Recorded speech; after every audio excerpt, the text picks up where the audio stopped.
Hello, everybody. How y'all doing today? Feeling better? I know I am. Time heals wounds, and believe me, I'm still not happy about what transpired out there on the field today or yesterday in Seattle. But I'm a little more constructive today. In fact, I've been spending a lot of today thinking about how can I express what I find so unacceptable that is going on with this team right now. So I thought about bringing up specific example, like yesterday in the game, after we benched Chris Carson finally in the fourth quarter, we put out CJ Prosise and we're running the same plays for Prosise that we were running for Carson. We're running Prosise up the middle. Like he's ever going to be able to do anything running the ball up the middle. Because we just have to have those plays, even though we have players out there who cannot execute that. That teed me off the more I thought about it today. I thought about making this video about the shit I heard from Pete Carroll after the game yesterday and this morning on the radio, just saying some nonsensical stuff. Saying some stuff that, by the way, makes me think he's old and going senile, and quite frankly is making me think that none of this is going to get better and we're still going to be the same decent team that could be better but won't be. I thought about making the video about that, but I want to take a step back, maybe like 2 or 3 steps back, and really break down on a macro level why I am so unhappy with the direction of this franchise, especially on offense. So I made some charts, I looked at some data, I crunched some numbers, and I come to you today with my findings. So these charts are not perfectly to scale. I did the best I could with what I had. The data that I am trying to convey comes across in my drawings, even if it's not perfectly to scale. So here's what's really starting to get to me about the way this team is put together versus how this team is playing. So let's take a look at the top half of the chart.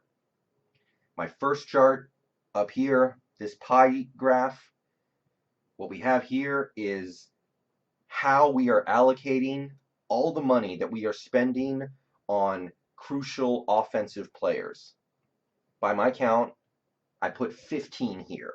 15 players who are making regular offensive contributions to this team, and I'm looking at how our resources are allocated. And I divided these 15 players up into 2 categories. Guys who are here mainly to bolster our passing game, and guys who are here mainly to bolster our running game. And I understand that every player is trying to do both. Wide receivers block, running backs catch, offensive linemen block both ways, yeah.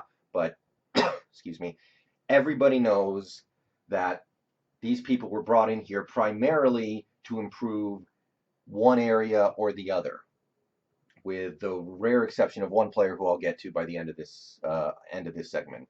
But here's my problem, and this is why I advocate very strongly for a pass-first, wide-open, let Wilson cook, let Wilson be the driving force offense.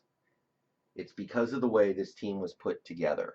So if you'll take a look here, Russell Wilson, his salary cap hit for this year is almost 40% of the money we are spending on key offensive players.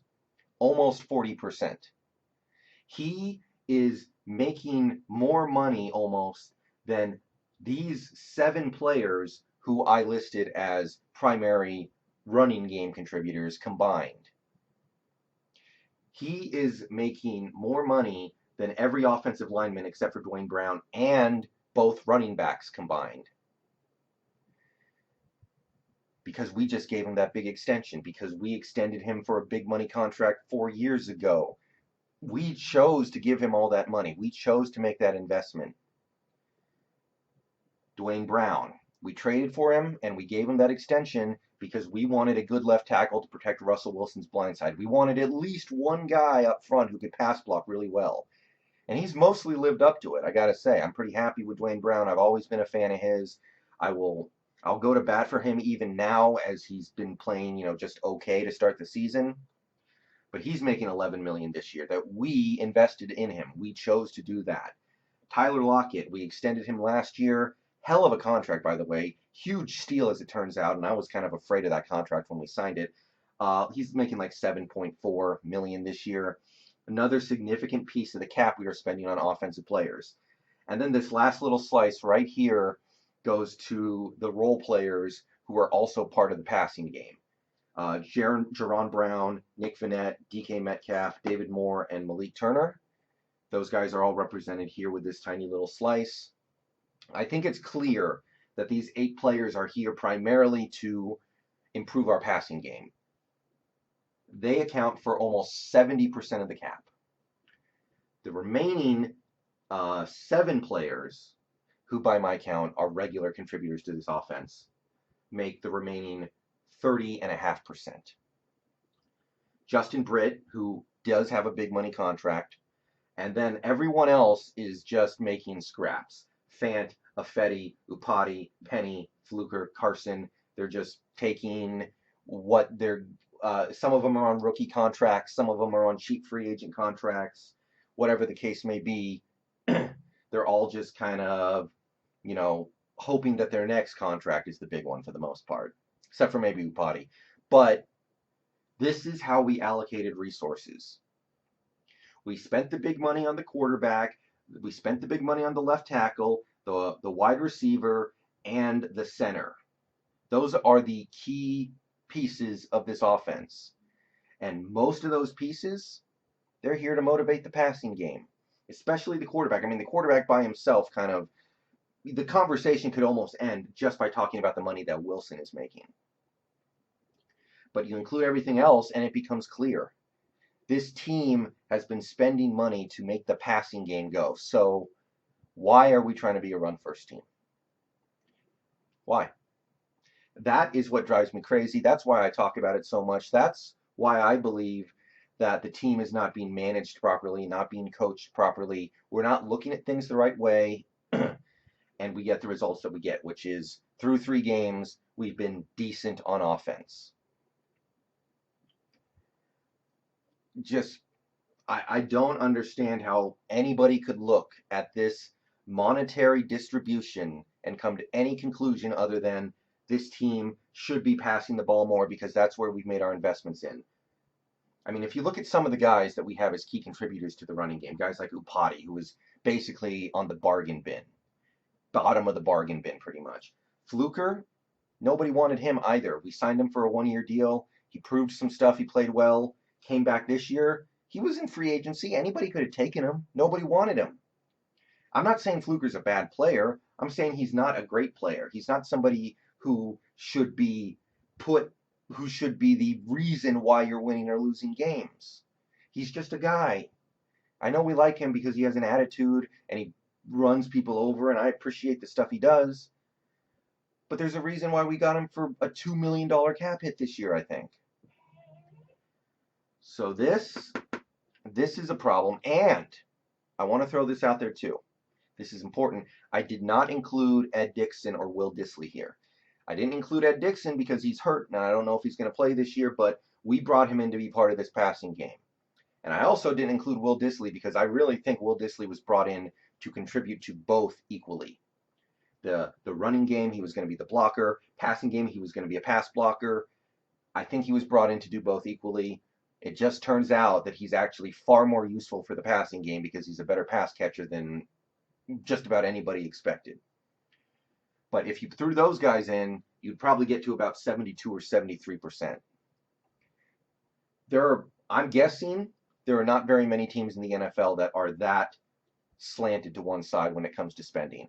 And just to hammer this home, this chart, this pie chart down here, represents the spending of the team in its entirety. All $182 million we're spending on player contracts this year, approximately. Again, not to scale, it's not perfect, but I just want to kind of generally convey why I feel the way I feel about where this team needs to go and what this team needs to do. So, how is our spending split up? The passing game, 27% of our cap. 27% of our spending is going towards these 8 players. Those 8 players that we have here primarily to be part of the passing game. Running game, those 8 players who I mentioned earlier, 12, not even 12%. The bench on offense, by which I mean guys like Gary Jennings, John Ursua, Travis Homer, 3.2% by my count, leaving 5% for special teams, 19.3% for dead money, injured players, and practice squad players, and then everything else is just all the defensive players combined. Starters, reserves who actually play a little bit. You understand that an NFL defense is going to have at least 20, usually a few more players making regular contributions. So basically, we can again see where this team has made their investments. We didn't invest in Earl Thomas. We invested in Tyler Lockett. I had friends making fun of me, Eagles fans making fun of me. You guys paid Tyler Lockett, and you're going to let Earl Thomas go because you wanted to keep Lockett. And Lockett's been hella worth it. I have no regrets about that. But you got to let Tyler Lockett be your major reason why we win games. If you're going to do something like that. We traded away Michael Bennett. We didn't keep Richard Sherman. And that's allowed us to do things like give Wilson his big money contract. It's allowed us to do things like give Dwayne Brown a massive extension. And that's fine. I got no problem with it. But when it leaves your team's salary cap chart like this, when it means your team is spending like this, you need to play accordingly. So why are we putting so much on this defense that is taking up a third of the cap? The whole defense is taking up a third of the cap. Why not put it on the run? Why not put it on the passing game that we've invested so heavily into? We got mad at the special teams yesterday because the special teams sucked. Special teams makes 5% of our cap. So instead of sending Michael Dixon out there to punt it on 4th and short early in the game and getting mad because he didn't have a very good punt or whatever, why not let the passing game make sure he never has to see the field because we're scoring touchdowns? It just doesn't make any sense to me. I've gotten comments on my last couple of videos, and I've been looking at the guys who have been blamed by fans. I see names like Shaquille Griffin. I've seen Trey Flowers. I've seen Jermaine Ifedi. And Chris Carson, of course. And fair enough, those guys all had their problems in this game. And they've been a big reason why we've been struggling. My thing is, why would you even put those guys in a position to where they can be a big reason why you win or lose? Russell Wilson is making more money than all those guys 4 times over. Let him be the reason why you win or lose. Don't let it be Trey Flowers. Trey Flowers, who is a 5th-year rookie, or a 2nd-year player on his rookie contract, who shouldn't even be playing in the NFL at cornerback right now, but Pete Carroll has worked his magic. Don't let it be Trey Flowers that you get mad at. Let it be Wilson who makes it so you don't have to worry about Trey Flowers, because Wilson put up 40 points because he's capable of doing that, and it doesn't matter if Trey Flowers gets beat once or twice. This is how we have chosen to spend our money, and if anything in the world should indicate what assets a team values the most, it's how much money they spend on those assets. We've spent 27% of our cap this year on the passing game. 8 players who are here to make us a better passing team. 27%. That's almost as much as the whole defense. And when I say the whole defense, I mean all 20, 22, 25 players who contribute. That's not nothing. Think about how we were spending money 5, 6, 7 years ago when Wilson was on his rookie deal.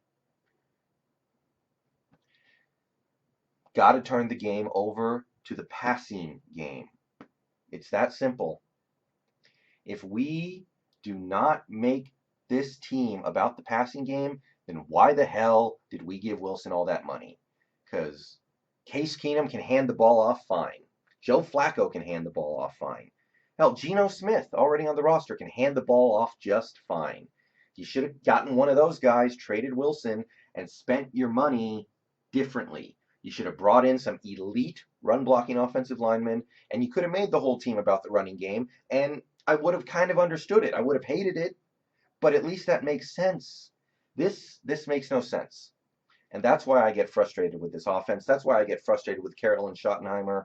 It seems like the person who built this team is at odds with the person who is calling plays for this team. We spent money so we could pass the ball, pass the fucking football. That's part one. Part two. That's right. You're getting more charts, you're getting more data, you're getting more information from me today because, look, guys, from my perspective, stuff is just messed up.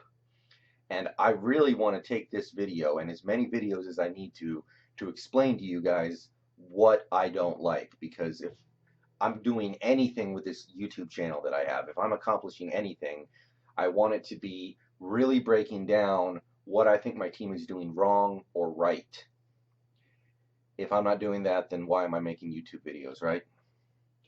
I can just sit down, watch the games, and be a fan perfectly fine without a webcam, but I want to actually think through this here. So yesterday I went over the way we've allocated money, allocated resources, allocated percentages of the salary cap, and I came to the conclusion that things were just not right. But that's not all. I want to explain what is not right in another way. So I put together 2 more charts. I've got some more data, and hopefully by the time I'm done going through all of this, you guys will understand why I feel like this, why I think there's a big problem and it needs to be addressed, or else this team's not going to get to where we want it to go because the team doesn't make sense. So let's take a look at the top chart first here. We've got 11 wide receivers. I don't know if you guys can see the shortened names down here, but basically what I've done here is I've made a chart to show how many targets per game these receivers get. Now, I have 11 receivers here. 10 of them were the best receivers in football last year. I would say 10 of the best. I'm not going to say the 10 best. Some people are going to say, where's Juju? Some people are going to say, where's Diggs? Some people are going to say, where's this and that guy? I'm going to say 10 of the most prolific wide receivers in football last year, and then Tyler Lockett. So follow me through here. Stick with me. This is last year. Last year, Antonio Brown, one of the 5 or 6 best wide receivers in the history of the NFL.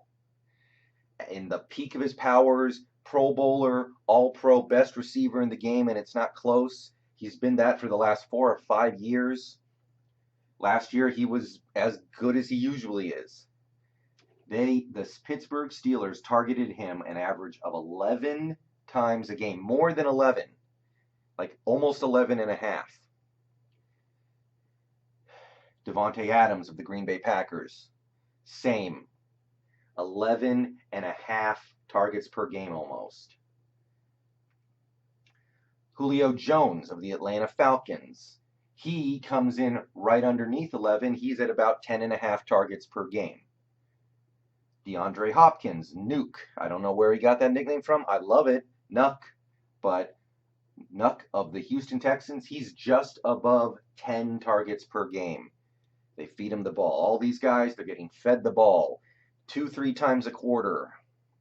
That's what you do when you have one of the best in the game. Somebody who is making your offense better for being fed the ball.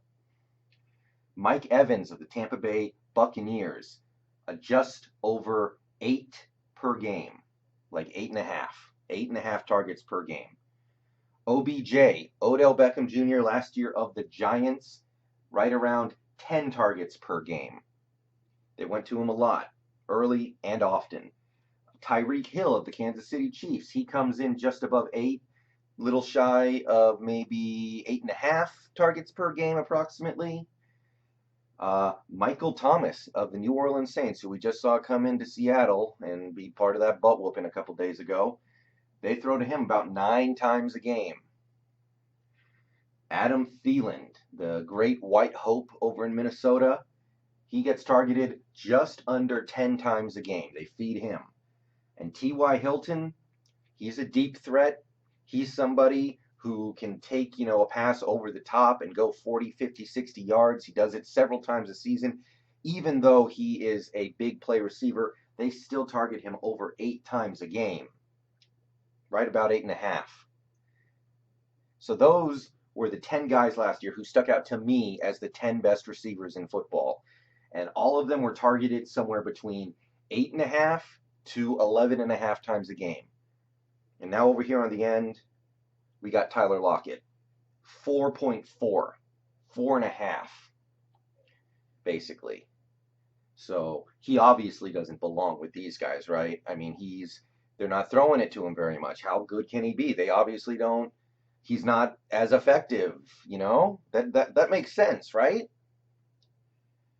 The second chart is quarterback rating for a single receiver. So basically what this means is if you take a quarterback over the course of a season and you remove every throw he threw except for the ones to this particular receiver, this is what his quarterback rating would be. So, for instance, the first guy over here is AB. So basically, Ben Roethlisberger's quarterback rating last year was whatever. Let's say it's 95. I actually have no idea what it was. But if you removed every throw he made except for the ones he made in the direction of Antonio Brown, this is what his quarterback rating would have been. It's right about 90. He actually threw a lot of interceptions when he threw to AB, but his quarterback rating was still pretty good, just above a 90. Let's go down the list. Devontae Adams, a stellar 120 just about. When Aaron Rodgers threw him the ball, good things happened. 120 quarterback rating is one of the best in the league. Julio Jones, just above 100, just shy of 110 actually. Really good stuff from Julio Jones. When Matt Ryan threw him the ball, he was one of the best in the league. When he threw the ball to anybody else, his numbers dipped because Julio's that good. DeAndre Hopkins, about 115. Really strong stuff. That's why they fed him the rock. It just makes sense, right? Mike Evans, playing with one of the worst quarterbacks in the league. One of the worst quarterback tandems in the league. You had Ryan Fitzpatrick, who started out strong and then fell apart. And then you had Jameis Winston turning the ball over left and right. When those guys targeted Mike Evans, they posted a quarterback rating above 90 all the same because Evans is that good. OBJ, playing with one of the worst quarterbacks in the league. Eli Manning, one of the 5 worst quarterbacks in the league last year, probably. Still posted a quarterback rating of about 95 when they threw his way. So, still pretty effective when they target him. Tyreek Hill of the Kansas City Chiefs, playing with Pat Mahomes. He's up around 115, 120. Really, really good season. Michael Thomas, absolute stud, 125 basically. When Drew Brees was throwing to Michael Thomas, he was basically the best quarterback in the league. Absolutely unstoppable. Adam Thielen, right around 115. Beastly stuff. And T.Y. Hilton, he's right above 100, about 105, I think it was. So you can see all 10 of these guys, they produce.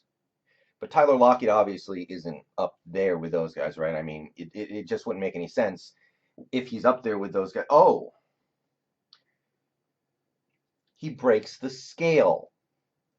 When Tyler Lockett was the target of a Russell Wilson pass, Russell Wilson's quarterback rating was perfect. Not just better than all 10 of these guys, he was significantly better. No interceptions, like 9 or 10 touchdowns, incredibly efficient, a lot of big plays. Nobody's perfect, but Wilson to Lockett came as close as you can for a quarterback to receiver duo. 158.3. Perfection. None of these other guys are anywhere close to that. So, riddle me this. How do you reason out this chart with this chart. And look, I'm not stupid. If you bring this number, these targets, if you brought it up from like 4.5 to say, let's bring it up to 9, this number will go down. That's okay. It's not going to go down here. It's not going to go down to here. I think it could go down to about here, maybe here. Maybe it'll be up here. You don't know. How are we going to know until we try, until we actually start targeting him 9 to 10 times a game? Excuse me, getting worked up here. How are we going to know what the results are going to be? Because this tells us very clearly that when we target Tyler Lockett, good things happen. And our good things are on a whole different level than even the good things that happen when the Texans target Hopkins, or the Chiefs target Tyreek, or the Packers target Devontae Adams. Yeah, those good things would start to diminish a little bit if we went to him more, but the production would go through the roof, and our offense would be better for it. So why do we have this, and yet we're still doing this? It's just absolutely insane. Other defensive coaches in the league, defensive coordinators, defensive players, they're so happy that this is the case. They are so happy we throw the ball to Lockett 4.5 times a game.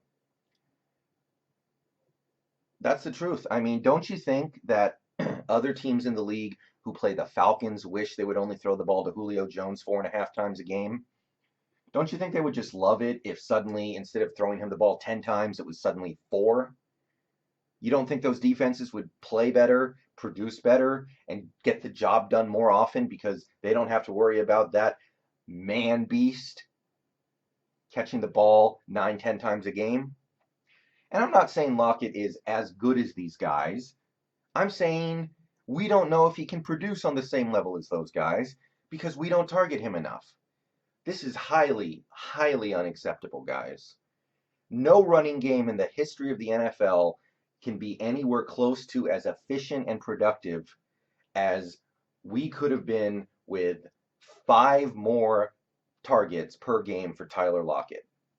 I don't care if the running back's getting 6 yards a game and never fumbles. Or 6 yards a carry and never fumbles. He will not top the effectiveness and efficiency of Lockett. So the answer in situations like this is you keep targeting Lockett until the efficiency drops to a point where it's no longer worth it to feed him more. And then you say, okay, we're going to throw it to him that many times. So yeah, this don't make no sense at all. We got very lucky with Tyler Lockett. We got him in the 2nd round of the draft. He was immediately pretty good, broke his leg, thought his career might be forever altered, and now all of a sudden, he might be one of the best receivers in the game, and we don't even know it. So somebody needs to explain to me why this happened last year. And look, this year, so far, it's been a mixed bag. 2 targets against the Bengals, guys. He got targeted twice against the Bengals. Since then, it's been better, but that was a lot of garbage time against the Saints where he got quite a few targets. So I don't know. Until I see a concerted effort to get Tyler Lockett at least 8 targets a game going forward for several months in a row, I'm not going to believe that we really realize what we have. So that's the best way I can explain to you what I see wrong with this offense. Hopefully that the coaching staff and the brain trust of this team knows about stuff like this and understands what makes sense to do going forward. 4.5 targets last year for Tyler Lockett when he was doing this stuff. I can only hope that the rest of this year we see something completely different. Because these other teams, they get it. They feed Antonio Brown, or they did. Let's not even go there. Julio Jones gets fed. DeAndre Hopkins gets fed. Mike Evans gets fed. Last year, Doug Baldwin had more targets per game than Tyler Lockett. And I love Doug Baldwin. But Doug Baldwin was playing injured all season long. He missed 3 games. He played a bunch of games with assorted injuries. He was good. But he doesn't need to be targeted more than Lockett when Lockett is doing this kind of damage. All right, that kind of wraps up everything I wanted to look at here. I'm going to leave you guys with one more thought, because I've been pretty pessimistic over this whole video, these last 30 minutes. They've proven me wrong before. 2015, 2015, I thought we were done halfway through the season. We were 4-5. Our defense had blown fourth quarter leads in all 5 losses, and they almost did it in a 6th. They were a yard away from blowing 6 fourth quarter leads in 9 games. And somebody somewhere, Pete Carroll, Darrell Bevell, Paul Allen, I don't know who it was, somebody realized we have to do something different right now or the season is over. And what we saw over the next 7 games was the best Seahawks offense that has ever been put on an NFL field. Russell Wilson over the next 7 games, we gave, excuse me, Jesus. I'm getting emotional just thinking about this because it was one of the most beautiful things I've ever seen. Russell Wilson, over the next 7 games, got some free reign, got to run the offense, 24 touchdowns, 1 interception. One of the best 7-game stretches by any quarterback in NFL history. And our running backs during that stretch, by the way, just to throw this out there, Thomas Rawls for a few games, who was good. But then DeJuan Harris, y'all remember we had him for a couple games. Kristen Michael, Bryce Brown, and Fred Jackson playing his last few games before he retired. Yeah.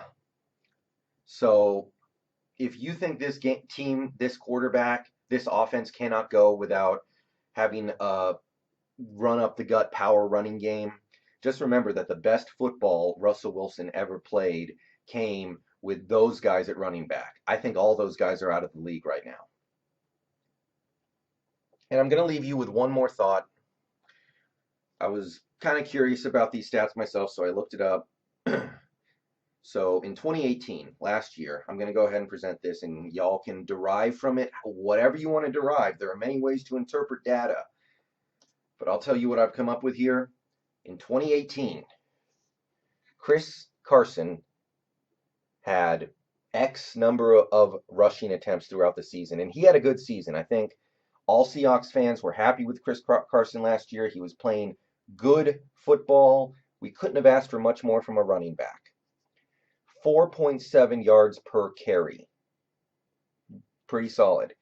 And 1 turnover every 82 carries. He had a couple fumbles in there. So I think it came out to 1 fumble per 82 carries. Russell Wilson. I took a look at every play that I could find that ended with Russell Wilson being asked to make the play. So we have pass attempts, we have sacks, we have rushes by Russell Wilson, we have plays that ended in defensive pass interference, we have plays that ended in roughing the passer, and I combined it all together to see how productive were we on average on a play that was put on the shoulders of Russell Wilson. 6.7 yards per play and 1 turnover per 61 plays.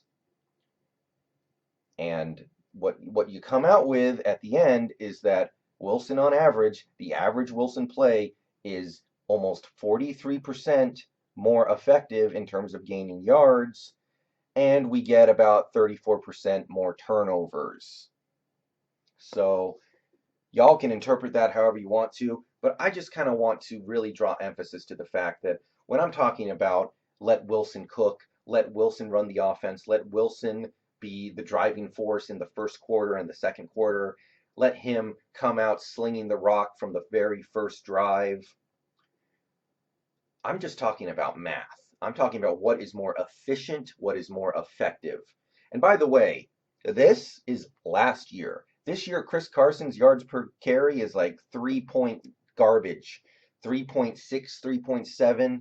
He's fumbling every 15 carries, it feels like. Wilson hasn't turned the ball over yet. I didn't even bother making this for this season because right now it'd be a freaking joke.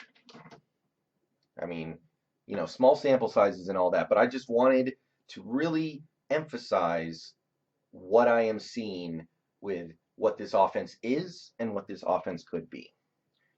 So I don't see how anybody could look at this data and come to any conclusion other than Lockett doesn't get the ball thrown his way enough. But if you feel differently, hopefully you at least learned something. Hopefully you found it interesting. I don't know. Let me know what you think. This is a long video, but I really wanted to deep dive into this because a lot of people were asking me to go into it. And I could go on and on. There are more things I could talk about. I could talk about Metcalf. I could talk about, David Moore. I could talk about a lot of things, but I'm going to leave it at this. If by the end of this season, Tyler Lockett doesn't have at least 80 receptions for 1,200 yards, and DK Metcalf, barring the rookie wall, doesn't have at least, 60 catches for 900 yards, and let's throw Will Dissly in there. Will Dissly, 50 for 600 yards, numbers in that area, then we're not using those guys the way we should be, and something has got to change. That's my final word.